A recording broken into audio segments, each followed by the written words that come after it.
Hello. I am lucky enough to have a healthy games collection, but as any obsessive collector knows, there are always more items on the must-have list. So I thought I would share with you some of my current obsessions. Just don't drive the prices up, please. I'm Jordan, this is Jordan Sorcery, and today we're looking at my top 10 GW Grails.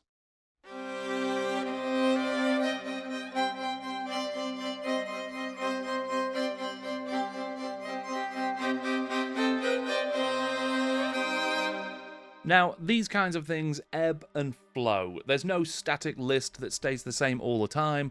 I'm constantly rediscovering forgotten classics or finding things for the first time in my research that I literally never knew existed. It's kind of become an occupational hazard for me. I'm constantly finding these things that I'm just absolutely floored by. An incredible miniature, an awesome looking game. They get added to my list, and now I really, really want them too. But there's only so much that you can keep in your mind at one time, that you can keep on your eBay watch lists and going to the Facebook marketplace and just keeping you up at night thinking about how much you really want to have that mini and put it in your collection. So I have winnowed this list down to 10. There are cool things like Von Zeppel steam tanks, Hive City tiles for planetary empires, those lovely Citadel elementals. As much as I do want those, and they are on the long list, this is the short list. The 10 things that are really, really, really making me obsessive. Now, that is not a literal state of mind. I'm not actually clinically obsessed with any of these. It is a trivial, inessential luxury that I would just love to add to my collection. But I really want to add these to my collection. So here is an arbitrary ranking that's non-binding. This will change, of the top 10 GW Grails that I would like to get my hands on. Number 10. I love terrain and scenery, and there was a time during Warhammer Fantasy Battles life where there were so many amazing kits that were being released that just added a huge amount of flavour and character to the battlefield. I'm very grateful that I have one of the manor houses and villages and the Skullvein Manse in my collection, and whilst I like the idea of a mighty fortress, I've nowhere to actually keep one. But the terrain piece that I lament missing the most was the Witchfate Tor. The Witchfate Tor, or Tower of Sorcery, reminds me of classic action figure playsets. Castle Grayskull springs to mind immediately, and it is an impressive centerpiece for any gaming table. This kit is high on my list of hopes for a reissue when the old world finally releases. Number 9. Kroots. I've had a Tau army since they arrived in the 41st millennium, and I've always loved the idea of that being a mixed force, fielding plenty of Tau warriors alongside other races that have joined the Empire, Vespids and Gwavessa humans, and of course the Kroot. But it always felt like this was a bit of a missed opportunity from GW, never quite exploring that corner of the Tau Empire which could really add a point of difference. And that is why I am forever disappointed in myself for not picking up one of the coolest Kroot models ever made, the Great Narloch.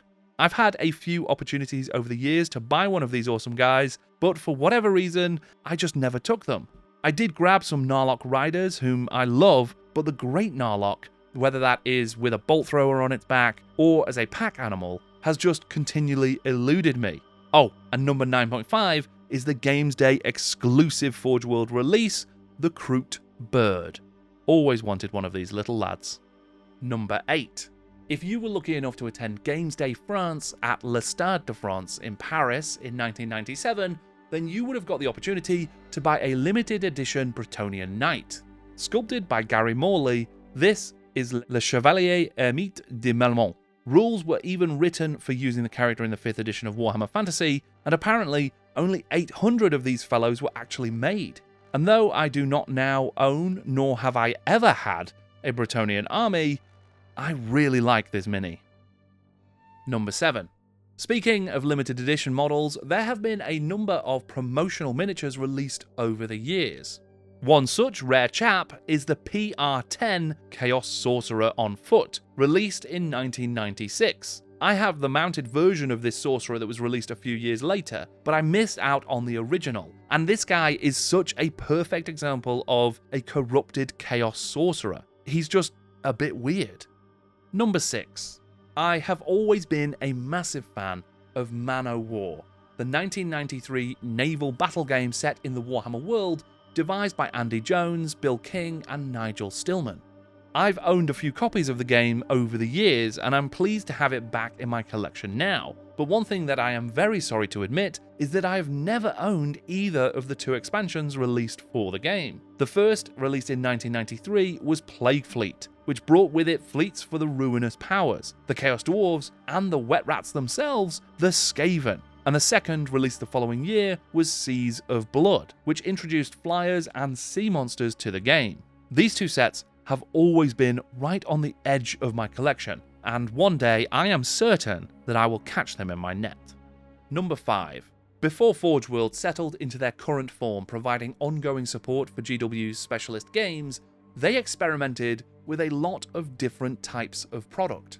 At one point, there was a Warhammer Forge dedicated to releasing expansive terrain and even Realm of Battle boards for Warhammer Fantasy Battles. Man, I would love the Empire Earthworks Realm of Battle board. But right now, that does not have a slot in this list. No, this is something altogether rarer. In the early 2000s, Forge World released a series of large-scale statues, busts of famous characters and creatures from their worlds, designed to be display pieces for the discerning collector. There was a Troll Slayer, an Orc, a Space Marine, Cal Jericho, and a great many more. But first amongst these mammoth curiosities is the Skaven. This Storm Vermin bust is about 3 inches tall, and sold for a mighty price tag of £30 at the time. Now, you would be lucky to find one at 5 times that. Although it's purely a display piece and can't be used in-game, I just think that this is a really cool thing. Something I would definitely love to have on my shelves, keeping me and Martha company in the dark winter nights. Number 4. I have long known about the Chaos Dwarf Juggernaut. This was a multi-storied contraption that didn't have any official rules, but I've actually played against one way back when. But until recently, I did not know that there was a dwarfish equivalent. In the Arcane Monstrosities range for Warhammer 2nd Edition, there were some very odd fish, but the Dwarf Juggernaut just makes sense. This 8-wheeled, steam-powered cannon platform is dwarf engineering at its most ridiculous and therefore finest. Pug1184 told me about this mini in a video comment on the channel, and though it is absolutely incredible, part of me wishes that they hadn't ever mentioned it, because before that I didn't know it existed, and therefore I was not obsessed with it. And now, well, it sells for £500 on eBay, so... Number 3. In 1990, the battlefields of Warhammer shook for the first time with the footsteps of what is, in my opinion, the greatest giant model ever released for the game. The Marauder Giant was sculpted by Ali Morrison and released under the Marauder range of Warhammer miniatures. This guy was the pinnacle of many a collection back in the old days. A miniature that both looked amazing and had the power to change the course of the game. There was even a Collapsed Giant token in the game's starter box. Despite having collected most Warhammer armies during my career, including Orcs and Goblins, it never really occurred to me at the time to actually buy one of these epic giants. And then, all of a sudden, I couldn't have one. And now, it's all I think about. Well, not all I think. Now, it's something I think about loads. It's not quite as impressive. And now, it's something that I occasionally consider and regret, but still think I might change. And now, it's all I think about. Number 2. Advanced Heroquest has always meant a lot to me.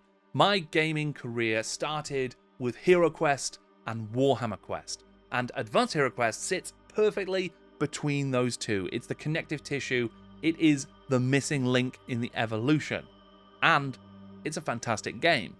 Playing Advanced Heroquest was an incredible joy, and of course it was lovely to suddenly have access to a massive unit of Skaven clan rats. But once again, even when I had the chance, I never got round to picking up the only expansion that was made for the game. Terror in the Dark is far more a scenario supplement than anything else, with new rules, map tiles, and scenarios, but no new minis. Despite that, I desperately wanted to own it, but as it predated me, it was always rare and always expensive, just not as rare or as expensive as it is now. Number 1, dragons. Now, there are a lot of Citadel dragons that I have loved over the years.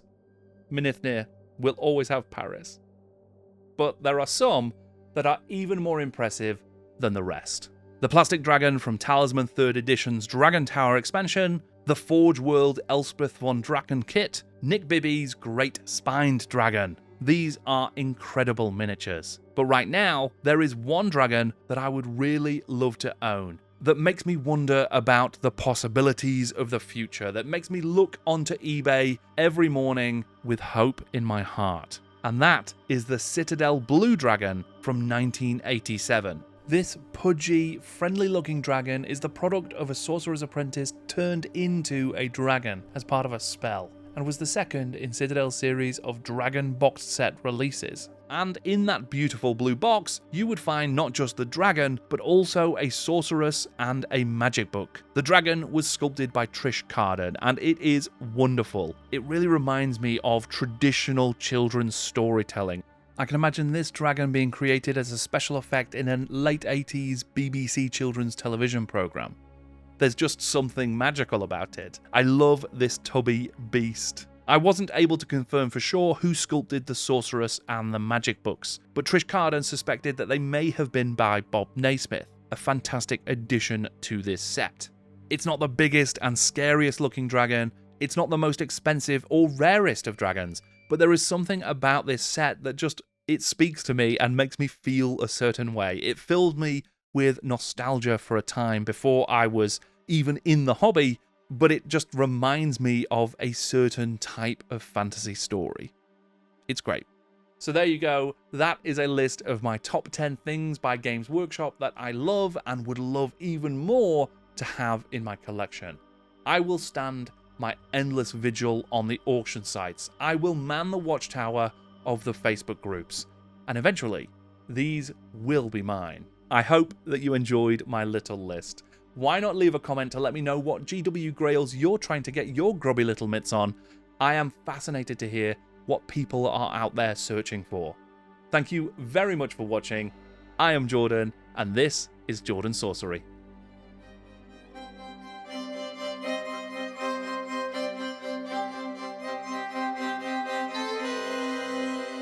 Croots. Croots. Croots! Croots! Croots! Croots.